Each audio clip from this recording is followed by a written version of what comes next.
मोहतरमा नौशीन इफ्तिखार साहिबा। बिस्मिल्लाहिर्रहमानिर्रहीम। शुक्रिया जनाब चेयर। पहले तो जी दुआ गो तमाम पाकिस्तान के लिए जो कि सैलाब के इस तूफ़ानी रेलों के नीचे आके जिन ख़ानदानों के लोग मुतासिर हुए और जो लोग हमारे पाकिस्तानी अब इस दुनिया में नहीं रहे, अल्लाह ताला पाकिस्तान को महफूज रखे इन तमाम आफात से। सैलाब की बात जनाब स्पीकर शुरू करूँ तो 2010 का सैलाब जो पाकिस्तान की हिस्ट्री का सबसे बड़ा सैलाब था। 2022 की बात करूं जिसमें 33 अरब का नुकसान पाकिस्तान को हुआ, 1700 लोग अपनी जानों से गए, 7 लाख के करीब मवेशियों का नुकसान हुआ और लाखों एकड़ ज़मीन जो है ज़रूरी ज़मीन वो तबाह हुई। उसके बाद ये जो सैलाब अब जो पाकिस्तान गुजर रहा है इस सैलाबी रेले से, इस तूफ़ानी रेले से, पंजाब है, बलोचिस्तान है, KPK है, हम सब आपस में भाई बहन हैं। तकलीफ़ होती है कि अगर इस तूफ़ानी रेलों में कोई एक शहीद हुआ तो वो मेरा भाई था, वो मेरी बहन थी। तो पहले तो ये चाहूँगी कि आज ज़रूरत है हमें कि हम एक यूनिटी दिखाएं और तमाम पाकिस्तानी मिल के उन लोगों के लिए मेहनत करें, उन लोगों के लिए एफर्ट्स करें जो कि इस वक्त सैलाब की जद में है। इस टाइम ब्लेम गेम नहीं कर सकते, इस टाइम सियासत नहीं कर सकते। अभी बहुत से मौके ऐसे आएंगे जिन पे सियासत एक दूसरे के साथ इस रविश में पड़ेंगे, लेकिन मैं गुजारिश करती हूँ तमाम हाउस के मेंबरान से कि इस वक्त पाकिस्तान को हमारी ज़रूरत है, पाकिस्तान को यूथ की ज़रूरत है। जनाब स्पीकर, डिस्ट्रिक्ट सियालकोट की बात करूँ तो जो सैलाब की जद में हम हैं, नुकसान हम उठा रहे हैं। एक सरसरा सा तखमीना जो डस्का का लगाया आपके मैं ज़ेरे नज़र करूँगी सबको ताकि आइडिया हो जाए कि 70 गांव हैं जो डस्का शहर के पानी के अंदर डूबे पड़े हैं। 25 एकड़ की ज़मीन जो ज़रूरी ज़मीन है जिनमें हमारे किसानों की फसलें तबाह हुई हैं, ये भी सरसरा सा है। अभी तक जब पानी उतरेगा तो उसके बाद लगाएंगे हिसाब के क्या चल रहा है। लेकिन गुजारिश ये है कि हम सब लोग बात करते हैं टिम्बर माफिया की, हम बात करते हैं ठेकेदार माफिया की, हम बात करते हैं कब्जा माफिया की। उसको छुड़ाने का काम किसका है? उसको छुड़ाने का काम उस हर हुकूमत का है जो कि वहाँ पे बैठी है और वहाँ के लोगों को इंसाफ चाहिए। क्लाइमेट चेंज कोई, अब मैं कहती हूँ कि अल्लाह की तरफ से आफत तो थी ही थी, लेकिन ये इंसानों की बनाई हुई ज़्यादा आफत महसूस होती है जिसका ना कोई हल है और ना ही हम हल कर पा रहे हैं। हमारे सवात की बात करूँ तो मेरे 18 लोग डस्का के, मेरे पूरा एक ख़ानदान उजड़ गया क्योंकि वहाँ पे रेस्क्यू टीम्स नहीं पहुँच पाई। हम सूबों की बात करते हैं, लेकिन क्या हमारे पास इतने वसाइल हैं कि हम नए सूबे बनाएं? जो हैं उनको हम इम्प्रूव क्यों नहीं कर सकते? क्यों हम रेस्क्यू टीम्स, क्यों हम ऐसे इदारे नहीं बना सकते जो कि प्रॉपर इंतजामिया के अंडर उन लोगों की जान बचा सकें और बर वक्त जान बचा सकें? दूर बैठ के किनारों पे वीडियोस बनाना, तमाशा देखना, ये हम सबका काम है, लेकिन जब हम पानी में उतर जाते हैं तो हमें उस पर भी ट्रोल किया जाता है। मैं गुजारिश करूंगी, ये हमारे जो साइड वाले लोग बैठे हैं आज, बेंचेस जो अभी मौजूद नहीं है, कि ये बातें करना तो बड़ा आसान है। आए डस्का में मेरे साथ चले, मेरे उस हर कोनों गोए में जो कि तबाह हुई है, जहाँ पे घरों को लोग नहीं छोड़ पाते। इसलिए नहीं छोड़ पाते कि हमारा कुल असासा यही है। वो घर, कच्चा घर उनका कुल असासा है। वो लोग अपने घरों को इवैक्यूएट नहीं करना चाहते। लेकिन खराज तहसीन पेश करूंगी मैं तमाम सूबे की इंतजामिया को, रेस्क्यू टीम्स को, एडमिनिस्ट्रेशन को, जो कि दिन रात उन लोगों को इवैक्यूएट करने में, उनको खाना पहुंचाने में, उनको रेस्क्यू करने में लगे हुए हैं। इस वक्त पाकिस्तान को सख्त फैसलों की जरूरत है। ये जो टिम्बर माफिया, ये जो ठेकेदार माफिया और ये जो कब्जा माफिया जो नालों पे काबिज हैं, जो कि दरियाओं को काट के रास्ता बना के बैठे हुए हैं और जिसका पानी मेरे गांव तक भी आ पहुंचा, और मुझे यकीन है कि बहुत से ऐसे MNAs हैं जिनके गांव आज सैलाब में डूबे हुए हैं।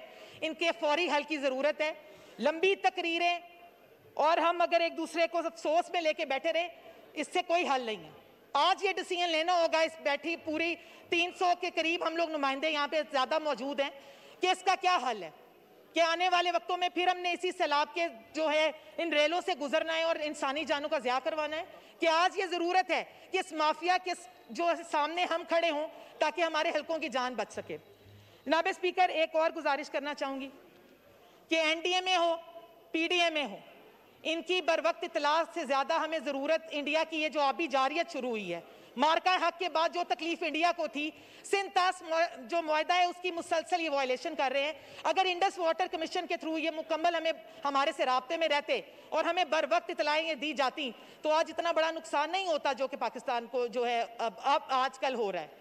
तो मेरी तमाम हाउस से गुजारिश है कि आए, यूनाइट करें और आपस में बैठ के कोई इस तरह की चीज़ें हम ऑन द टेबल डिस्कस करें जिससे पाकिस्तान और पाकिस्तान के लोगों को महफूज किया जा सके। बहुत शुक्रिया जनाब स्पीकर।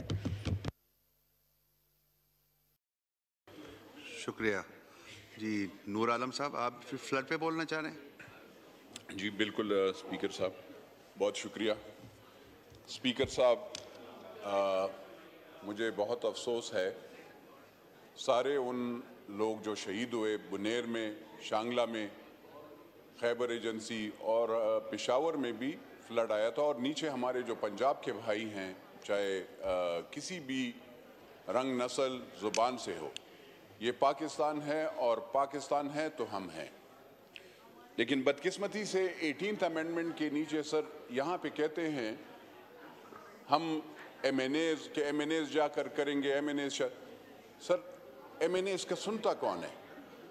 वहाँ पे आपने सूबे बनाए हैं, 18th अमेंडमेंट के नीचे आपने प्रोविंसेस में वो किया। जो यहाँ पे अपोजिशन में अभी उन्होंने क्रिटिसाइज किया है, ये खैबर पुख्तूनख्वा में हुकूमत में है, यहाँ पे मुस्लिम लीग की गवर्नमेंट है, ये वफाक में और पंजाब में गवर्नमेंट में है, पीपल्स पार्टी सिंध में है। सर मुझे ये बताएं, इनको जो एनओसी देते हैं रिवर बेड, आज ये कह रहे हैं कि हाउसिंग सोसाइटी और हाउसिंग सोसाइटी, इन हाउसिंग सोसाइटीज को किसने एनओसी दी? वो लोग, वो अफसरान, उनको आपने अकाउंटेबिलिटी उनका क्या किया? आप वहां छोड़ें, आप इस्लामाबाद में तो आए। सबसे पहले इस्लामाबाद के सेक्टर सीडीए में F6 से शुरू करें।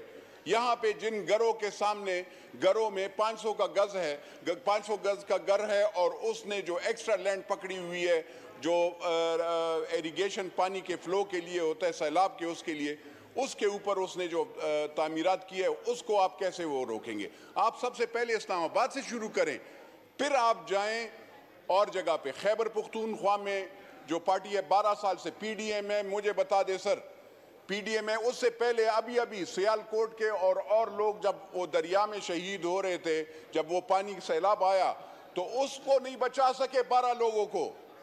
खैबर पुख्तूनख्वा की पीडीएम में 12 लोगों को नहीं बचा सकी, उनके लिए उनके साथ रस्सियां नहीं थी। आप उनसे एक्सपेक्ट कर रहे हैं कि वो पीर बाबा और शांगला में जो वहां पे तूफान अल्लाह की तरफ से आया है तो उसको बचाएंगे? नहीं सर, वो ऑफिसर्स, पॉलिटिशियंस को तो आप, हर एक यहाँ पे आ जाता है कि पॉलिटिशियन ये फलाना वजीर चोर है, ये फलाना एमएनए चोर है, ये फलाना। असल जो चोर हैं और असल जो जिसने पाकिस्तान को तबाह किया है वो पाकिस्तान की ब्यूरोक्रेसी है, जिन्होंने ये एनओसीज दिए हैं। रिवर बेड सर, जो दरिया का एक अपना एरिया होता है, 100 साल भी हो जाए सर वो नहीं छोड़ती अपनी जमीन, उसके चाहे वो रावी हो, चाहे वो